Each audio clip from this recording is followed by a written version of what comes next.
You have to zig when everyone else zags in DFS. Finding the value in a true sleeper, that's what I'm here to give you this week, week 13, your daily fantasy sleepers. All of these are DraftKings prices, but it applies to all fantasy formats. And with that, let's start off with a pair of Chicago Bears I've got top on my slate. David Montgomery at $5,500.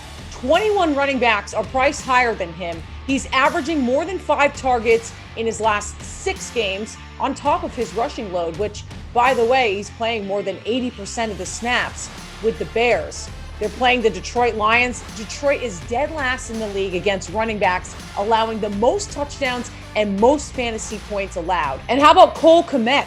Yeah, that's a Bears tight end at $2,500. This is a huge boom or bust situation here. Being this cheap, it allows you to have a big splash of wide receiver and running back in the rest of your DFS team. And he's playing 79% of the snaps as well, ahead of Jimmy Graham.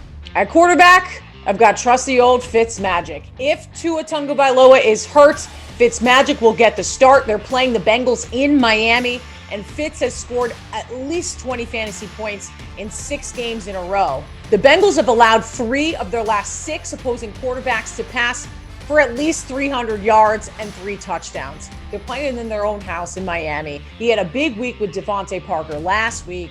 I think this is a must start for Fitz at $6,000. Then we move to a tricky situation in New Orleans. Latavius Murray is my play at running back for $5,900. He went off last week with 124 yards and 2 touchdowns against Denver. Murray had 8 more rushing attempts than Alvin Kamara did last week, and a bunch of them were near the goal line. So look for New Orleans to keep running the ball with Taysom at quarterback against the Falcons, and Taysom Hill hasn't thrown a passing touchdown all season. I'm rounding out my top 5 for DFS fantasy sleepers.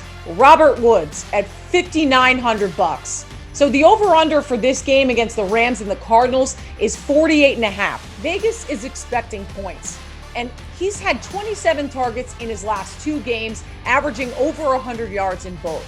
The Cardinals are allowing the second most fantasy points to wide receivers in the last 8 weeks.